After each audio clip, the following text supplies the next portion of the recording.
going to start recording now. Mm, Okay, so Travis, you'll lead the meeting. Uh-huh. I'm recording. We have me, Ray, and we have Ashley, and we have Travis. Hopefully, Mariah will get on, and we don't know about Drake.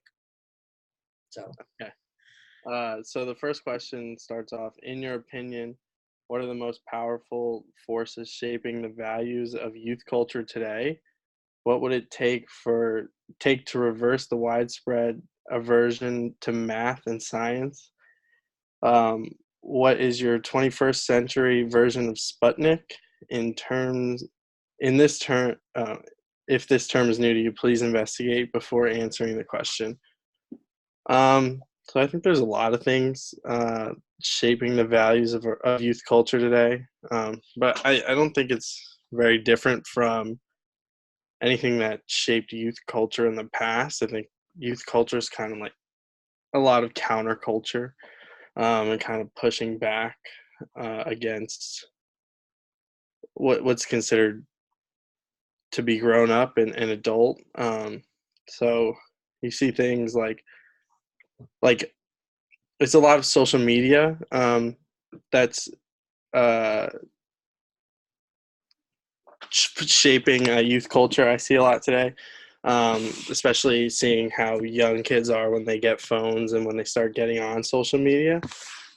So I think that's really kind of what shapes youth culture for the most part. And then it's a lot of interaction with their peers. But again, that probably reverts back to what they see online, and other things like that. So, yeah.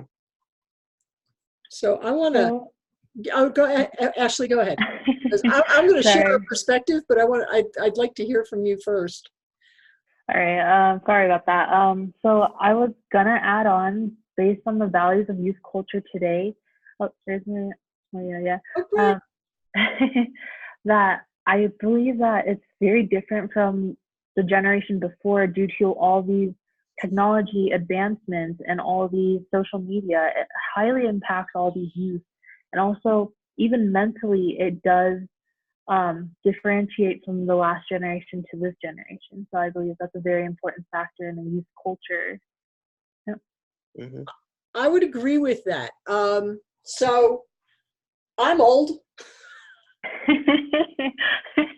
I turned 60 this summer.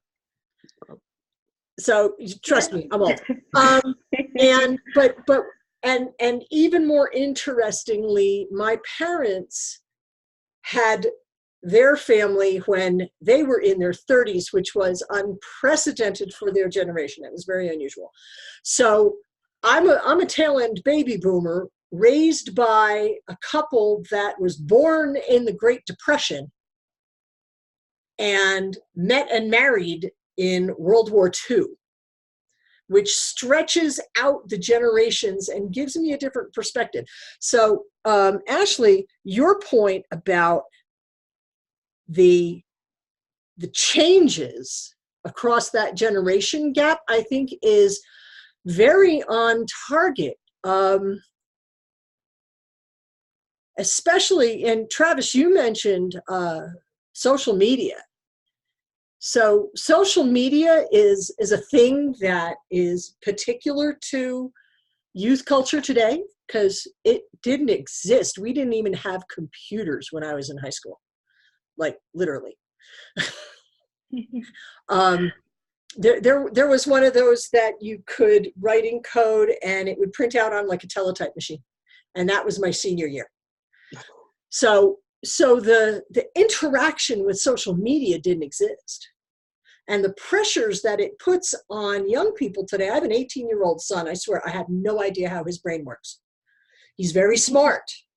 But the internet and social media and all of these things change the way your brains are hardwired. I am convinced of this. And so social media with all the pressures, because social media, I mean, everybody posts the best things about their life, and on Facebook, everyone's life looks amazing and puts pressure on other people because their life doesn't feel amazing. So, they've got all of that going on. I think a couple other pressures and forces that are affecting the youth culture today, I would include the debate about like the 1% and how the 1% of the population owns like 90% of the wealth. I think that affects youth culture, perhaps not as directly as social media, maybe more peripherally, but it's going to affect parents and their ability to pay for things and to pay for college. And so it affects standard of living, and it creates a lot of pressures that didn't exist because you didn't have that disparity in income levels. And then that affects the cost of education, which then affects, youth culture and anybody. I mean, anybody who's going to try and get an education at a 4-year school, the cost of tuition is horrible. I work at the university on the Anschutz campus, so if I didn't have tuition benefit because I'm an employee, I wouldn't be here because I couldn't afford it. But so now you're looking at the cost of education and possibly being, $80,000 in debt for a regular 4-year degree, never mind if you want to be like a doctor or something. And so youth culture is being impacted by the specter of indebtedness that will take decades to pay off. And then, and then finally, and so I think the wealth disparity and the cost of education creates a sense of futility. And then the fourth thing is what I've seen since I was a high school student, and I did my associate's degree at a community college way back when, is the way that they teach has changed. They've stopped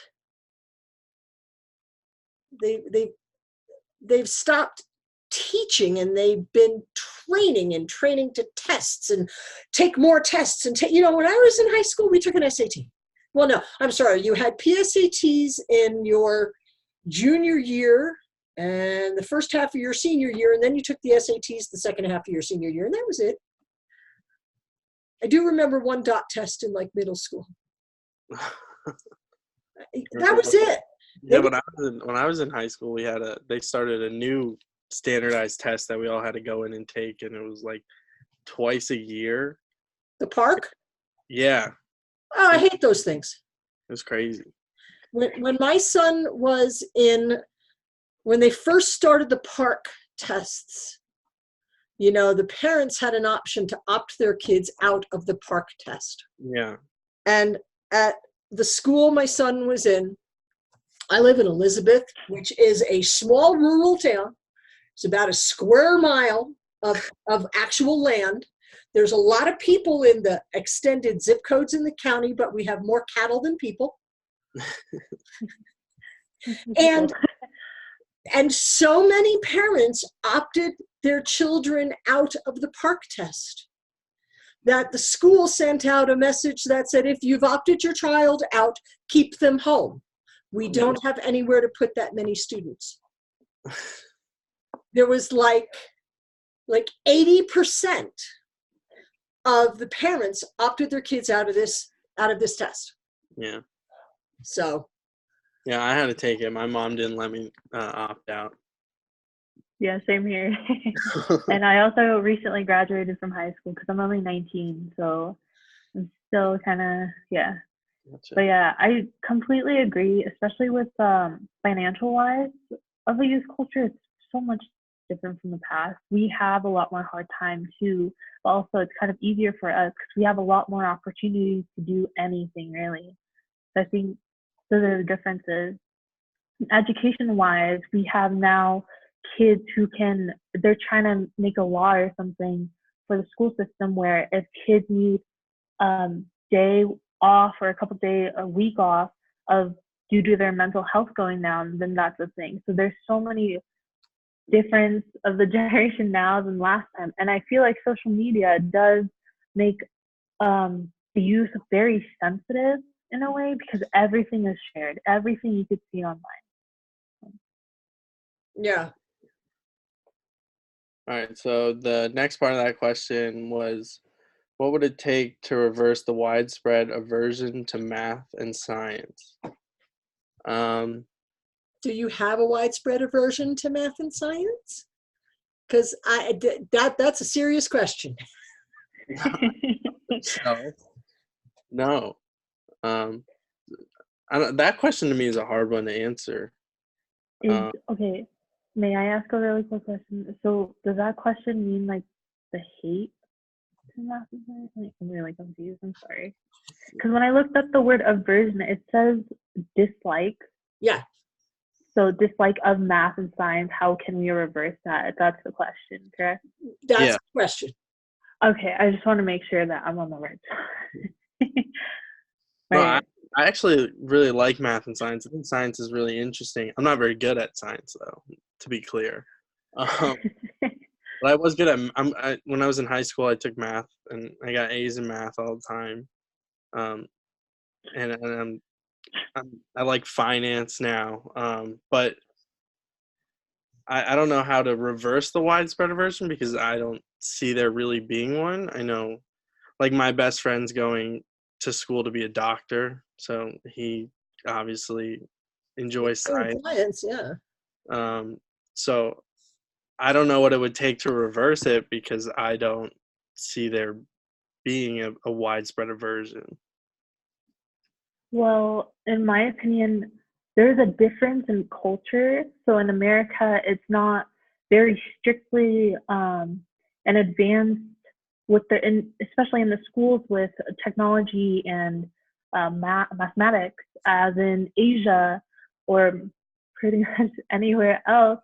We are very highly advanced in math. Like math is mainly our focus, and that's why I see, I don't mean to be like racist or anything, but that's why I see a lot of Asians in Mongolia or China kind of go into programs of robotics, computer science, just anything that is technology advancement. So I think that for a widespread to reverse the aversion to math and science, I think we need to have kind of a focus point for all the students here instead of like, oh, I hate this, like I don't really have to take it. Well, and so I have to wonder if the science classes are interesting. Okay, because I may not remember a ton of my high school biology, but I remember the hell out of my teacher. Mm-hmm. Who, so this, I grew up in New Jersey, which is from where? I'm in New Jersey right now. Where? Hillsborough. You're in Elizabeth? Hillsborough. Hillsborough. Oh, Yeah. Okay. All right. I grew up in Clark. And my sophomore year biology teacher ran a booth in Asbury Park, which is the resort community where Bruce Springsteen grew up. Mm-hmm. So he was interesting. Yeah. That class was fun, and we got engaged. Yeah. If the class isn't interesting, if the material isn't engaging, I can't see anybody really liking it. There's there's so much that they've done to make education boring. Mm-hmm. I mean, really? And that's sad, because if you've got a group of kids who want to know something, and there you are to share this thing that they want to know, this should be a moment of excitement, and it's not. And that's, is it different in the Asian culture, how they teach? I believe so. Because I went to first grade in Mongolia and I went to first grade here. So there's so many differences. They're very strict and you have to be attentive and you have to sit such as, and there's so many rules to it. However, in the States, it's very casual, very friendly. There's not much discipline or anything such as, and they don't they don't let grades get to you, or they tell you that your grades don't matter, as long as you're doing well and you understand the context. However, in Asia it is very strict. They say grades is like the most important. That's like in Asia, going into college or getting higher education is so much more difficult because you have to have these certain exams and you have to pass them at a high grade. So that's why I think there's a huge cultural difference in education, and basing on math and science, that's our focal point pretty much. Like that's our like huge importance there, and they make sure that everyone understands, and it's all strict. So here it's a lot more casual and a lot more, like lenient. But see, what you're describing is more like the kind of environment that I remember,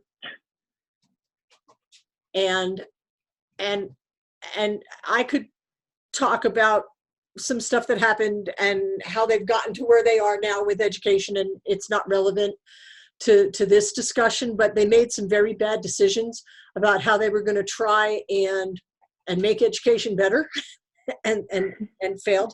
But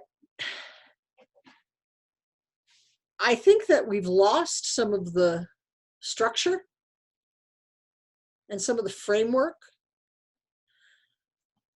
and that's contributed to making things, I mean, not just boring, but it's like cookie cutter. Yeah. Everything's the same no matter what class you're in, and Yeah. if you have math or science at the end of the day, you're just zoned out by that point because it's all the same all day long. Now, one of the things that I think is going to be a very positive thing for hopefully, turning some of that around.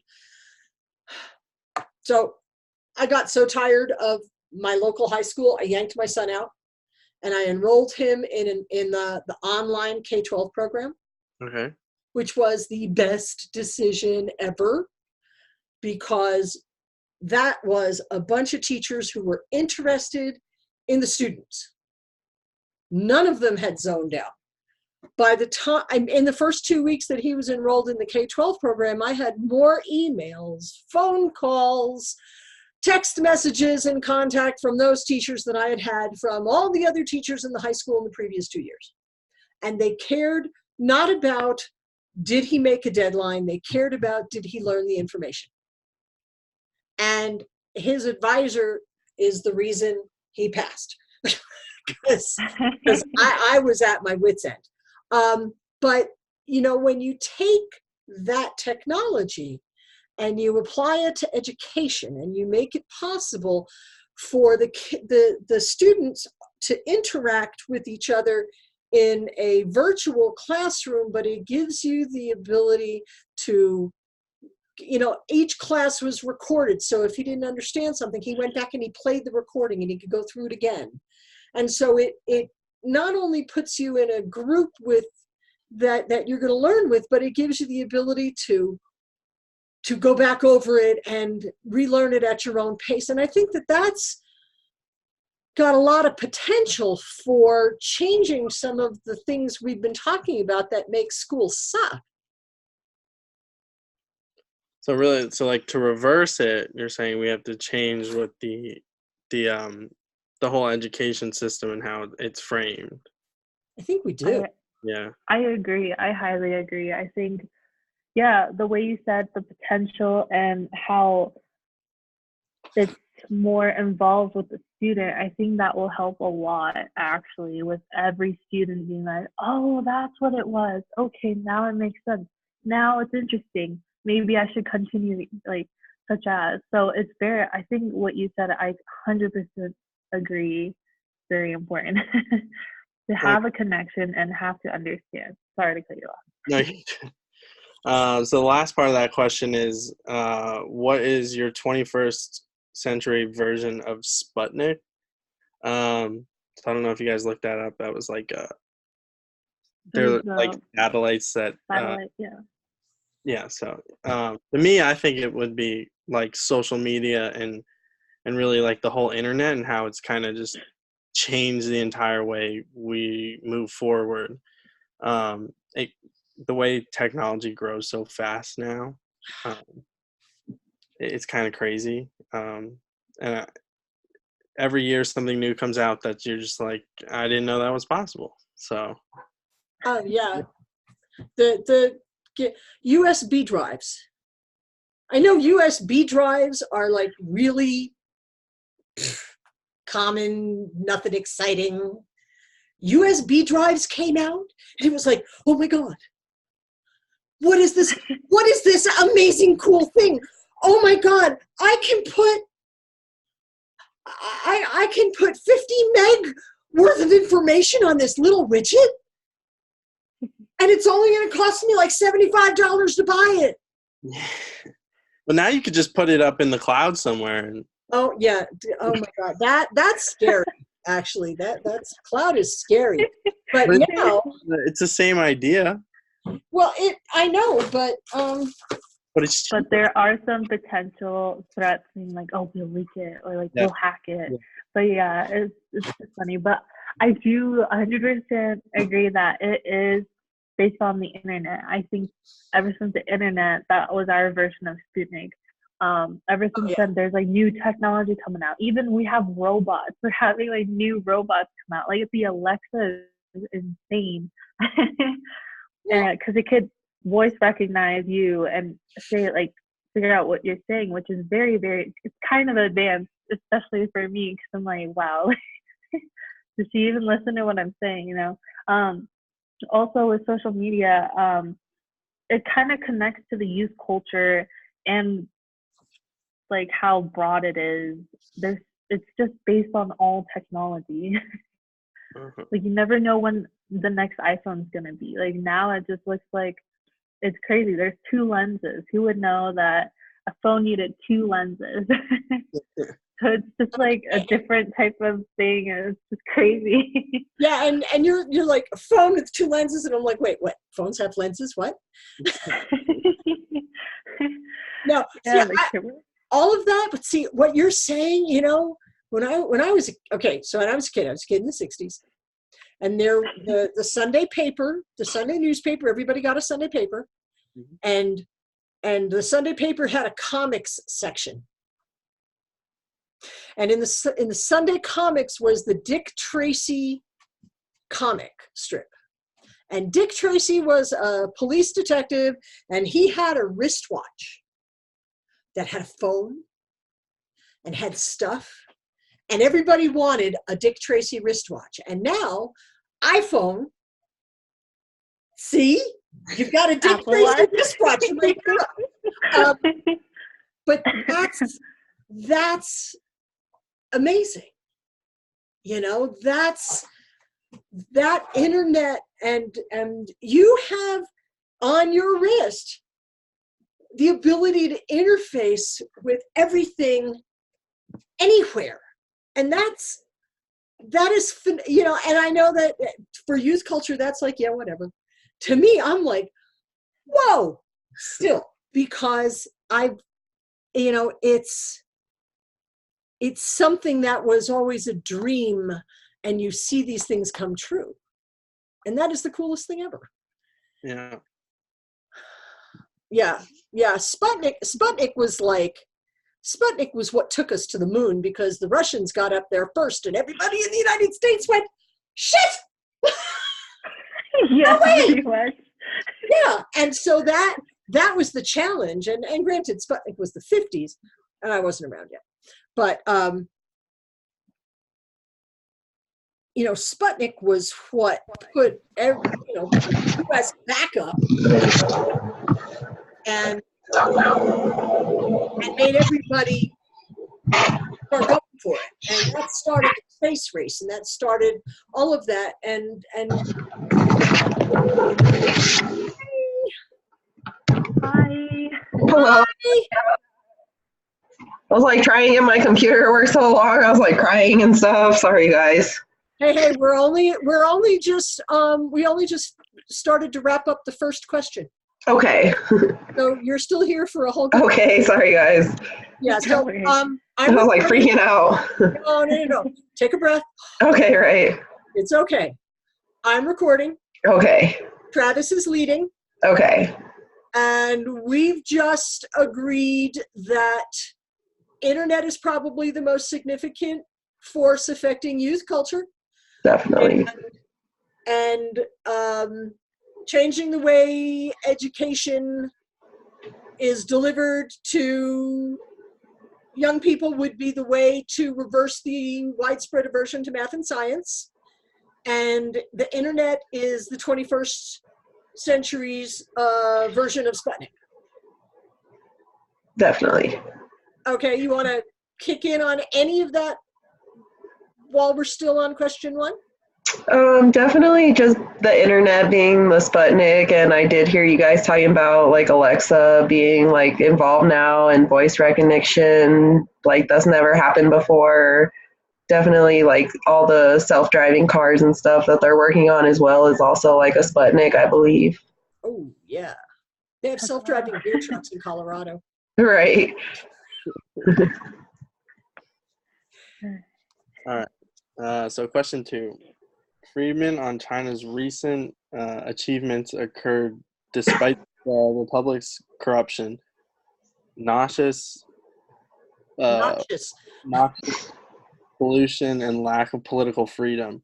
What does this say about global competition? Has democracy become an economic liability? I think I missed this part because I couldn't find it.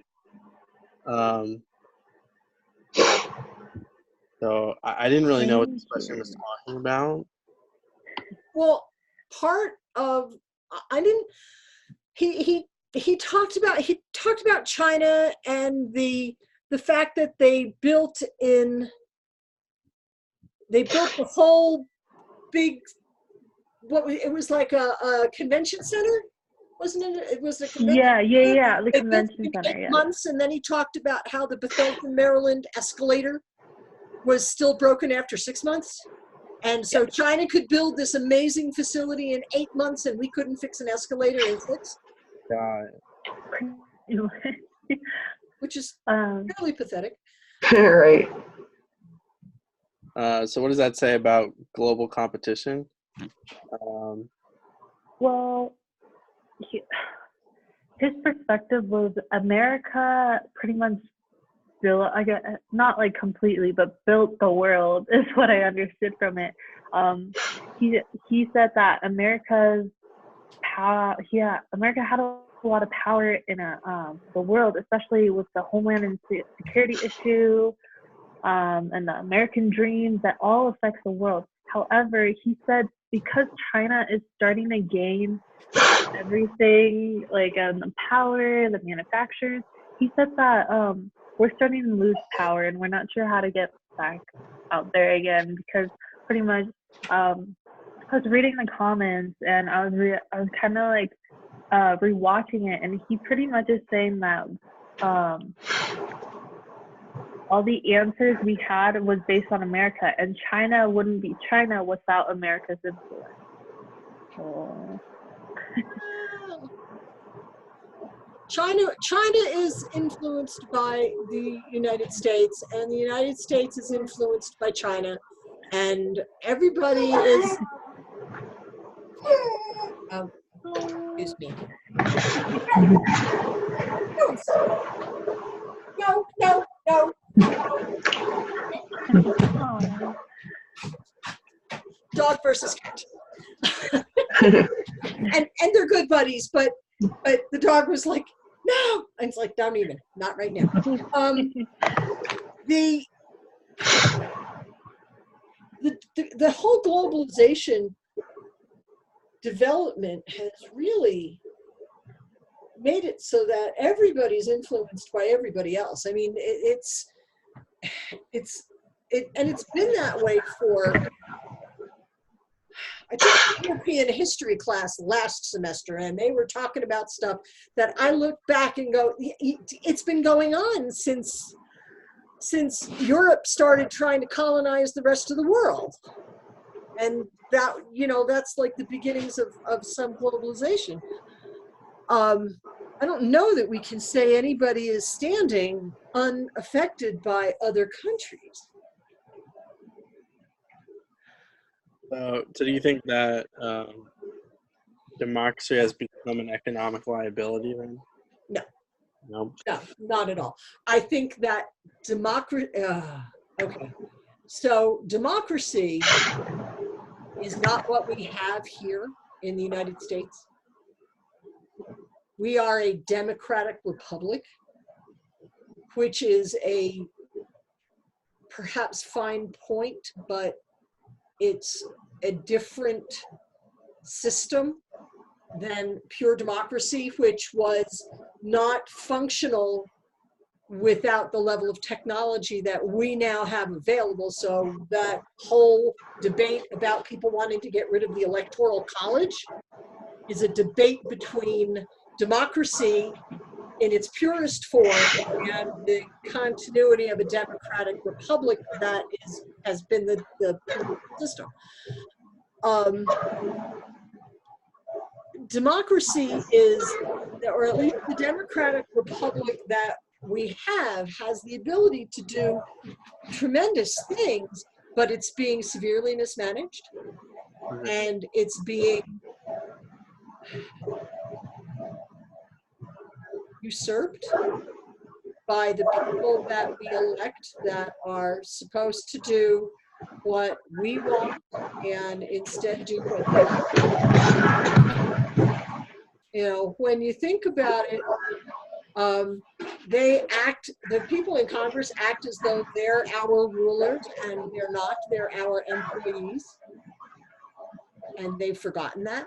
And so I think that what we are seeing is a lot of turmoil because we are going through a time of change. The Arab Spring happened because technology made it possible for them to communicate while things were going on. And China is going through revolutionary change and development that's changing its interactions with the rest of the world. And the United States is starting to wake up going, wait, what? Wait, what? But aren't we the leader? Well, not right now, because you screwed it up. I think we can take it back. I think that the democratic system has the ability to be incredibly significant, but we need for the people in Congress to stop. Get their heads out of their butts and start doing their job.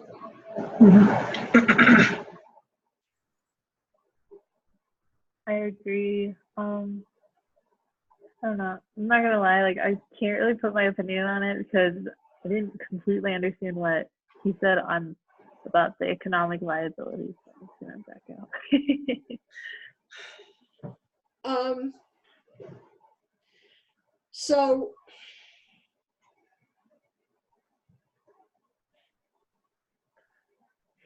the democratic system the way that it operates, because and you know, my interpretation, because I don't all I mean a lot of what Friedman says, he's operating at a real high level, but when you think about what's going on right now, Trump's engaged in a trade war with China. And, you know, one of the things that was in one of the articles that we read before talked about how globalization, all of the damage has already been done, and now the benefits are getting ready to come, except that we're getting pulled out of the globalization system, and so the benefits are going to roll on along without us, and we're not going to make any profit from it. And you know, I don't think democracy has to be an economic liability, but I just think the way that it's being done right now, the people in Washington have all the money. You know, all of those guys are really incredibly wealthy. And so they're making decisions based on what's best for them, not what's best for any of us. And that's, I think, where we're seeing economic liability. Yeah, so wasn't Friedman's opinion more that we need to have a free market, more or less, like less controlled by the government, so that there wouldn't be any involvement from democracy into our economic planning? I'm not sure. I'm not quite sure what his take is on that. I know that in the first reading in the textbook this week, they talked about the way that a market operates and how a totally free market is missing some of the governance that prevents things like the Enron scandal and all of these ways in which big businesses are ripping off customers and members, you know, and taking money that they shouldn't. And when you look at the market, a totally free market is without balance. Yeah. So we need some checks and balances there, I think, to make sure that the market can benefit everybody, not just one small group. Yeah, I think a lot of people say, I don't agree with it, but is that if we have a free market, the checks and balances will happen naturally. Travis, I'm losing you. I couldn't hear what you said. Could you say it again? So a lot of people a free market would kind of govern itself, and it would put in place those checks and balances. So in a free market, there wouldn't be any minimum wage or anything like that. So people would be paid what their employer thinks they should be paid, and if they don't feel like they're then they'll just go get a job somewhere else.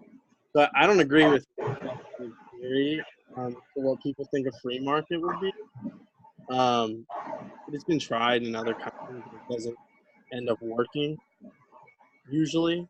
But I think that was kind of where he was getting at. I don't know if he meant we needed to have a totally free market, but I think he wanted to have less government restriction in our economic market. I don't know. I don't think a total free market would be healthy. Not that way. I don't think so either. Yeah. I mean, the whole industrial revolution was like free market, and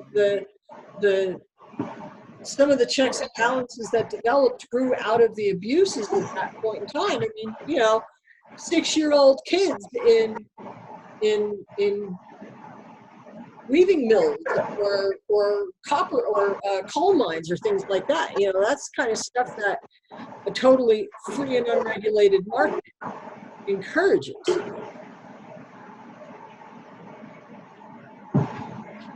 So the last question, you agree with Friedman's argument? Why? Well, I think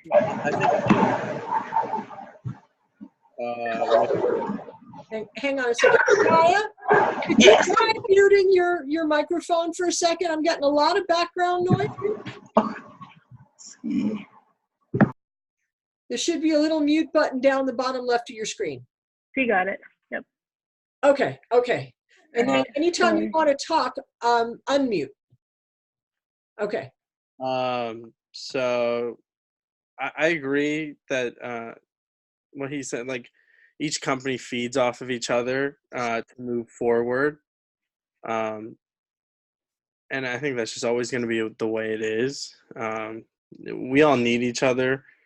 Because if we weren't competing against other countries, then technology would kind of stall out and things would get kind of like we were talking about the education system, boring and bland.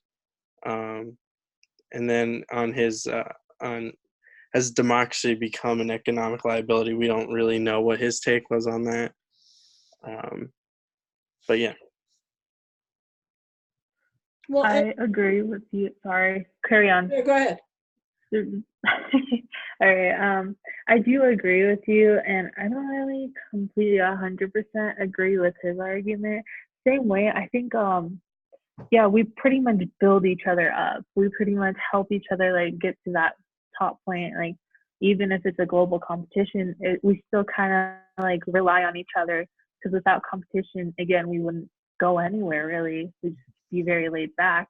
But, yeah, it's Friedman's arguments very strongly with America's strength within the world is what I took on it, but I kind of disagree. Again, just, well, based on each other. So. Yeah. Mariah?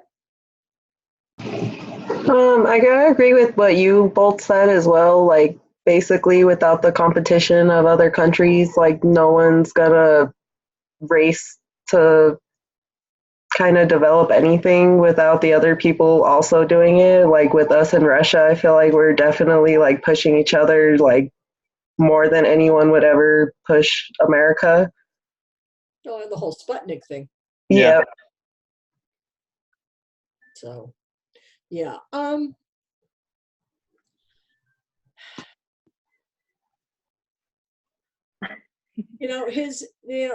so Friedman's talking about how we have all of the solutions here. And Yeah.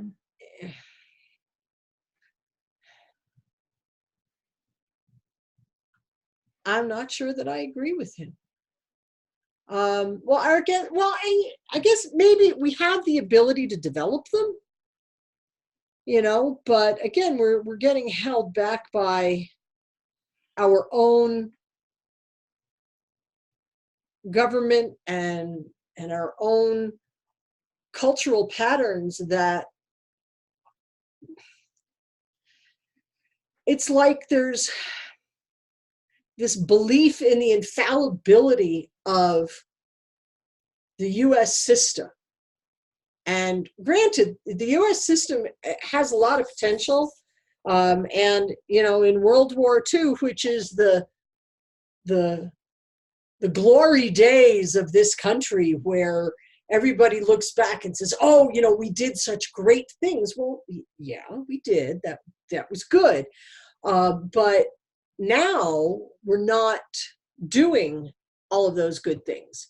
There's this clip, it's called The Best 3 Minutes on Television. And I think it's Jeff Daniels is this news guy, and he gives this speech.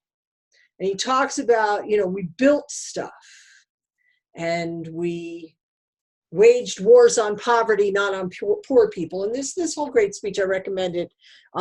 You could Google it, and it really states the case well for what we used to do versus what we're doing now.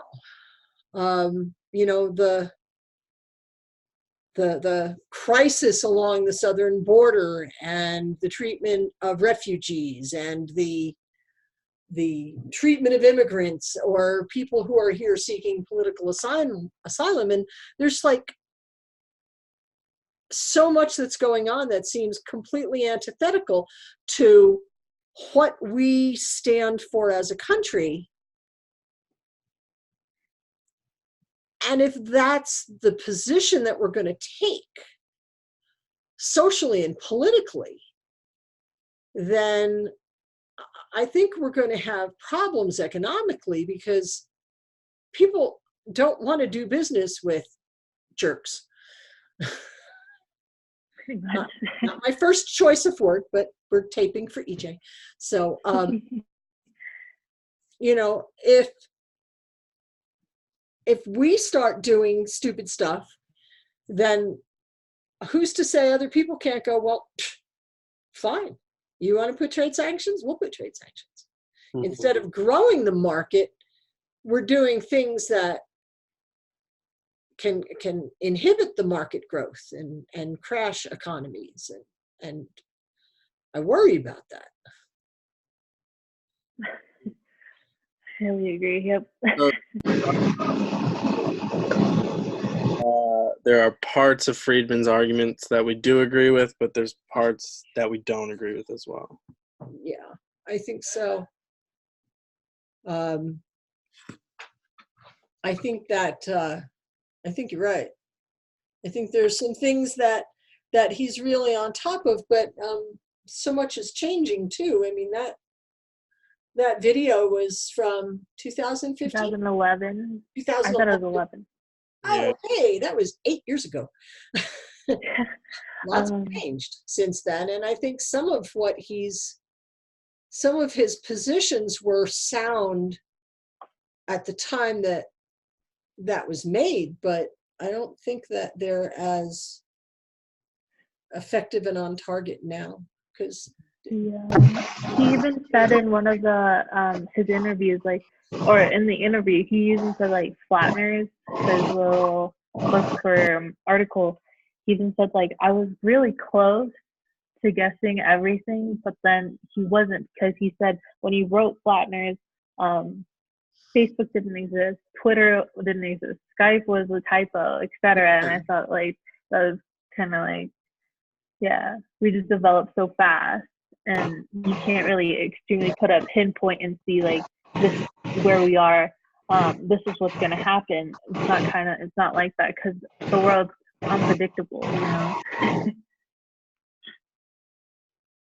Yeah, no, I think that's a good perspective on that. I don't have any closing thoughts.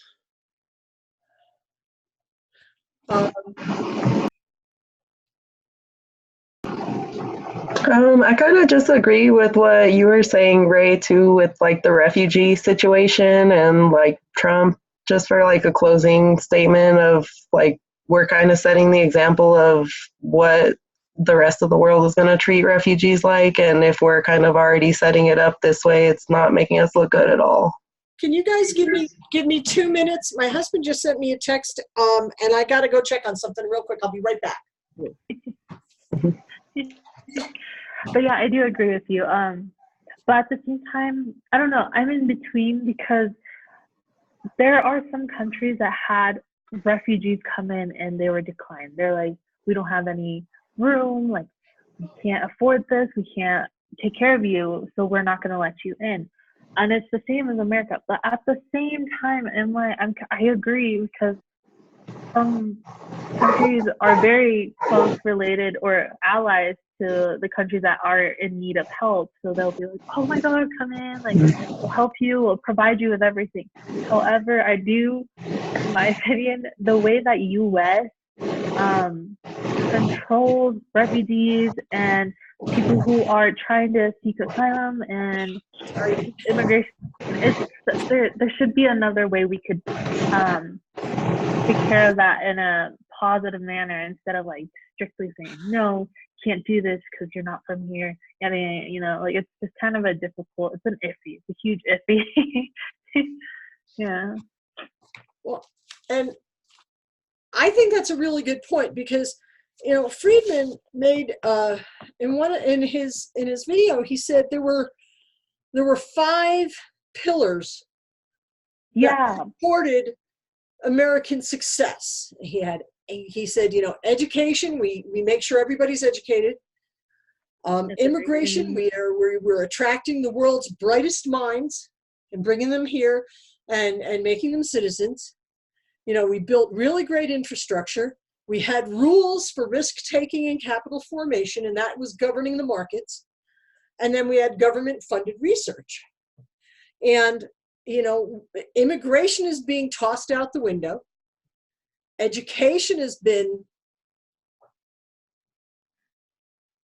impaired, the whole educational system. I mean, the person that runs that education board of the U.S., she doesn't even know what she's doing. I even know this because we were observing her, and she pretty much bought her way up. Also, Trump was the one that signed her, even though he knew that she did not like him or supported him. So it's just like, it's a mess. Yeah. Oh yeah, that's Betsy DeVos. Yeah. Can we say absolutely no credentials or capability? Yeah, I mean, we've got 5 pillars and 3 of them have been undercut. Infrastructure, you know, infrastructure could be societal infrastructure, it could be political infrastructure, it could be the roads that we drive our cars across, but all of it's built a long time ago, all of it's old, and some of it's getting pretty crumbly. So yeah, I mean, that's a, you know, he makes a good point there, but it's not happening. It's not happening. Infrastructure, the way you set the roads, like even some states forbid people that live there to fill in the potholes because they don't use the money that were given to them for the roads. Like there's a whole documentary on each one of these, and it's just kind of difficult with everyone's kind of like an iffy state with that. And it's not, all of these aren't very successful at the moment. That's true. That's very true. So we're agreeing with some of Friedman's arguments, but not with all of them because some of it's outdated. Mm. Yep. Okay. Yep. All right. I think that's the end of the discussion. So it was nice meeting you guys and talking to you guys. Nice meeting you guys. Discussion. Well, and we're in group for, I think, the semester. I don't think she mixes them up. I think we're going to be working. Yeah, this whole together, semester. Yep. Awesome. All right. Well, see you guys in the next discussion. Thank you. Okay.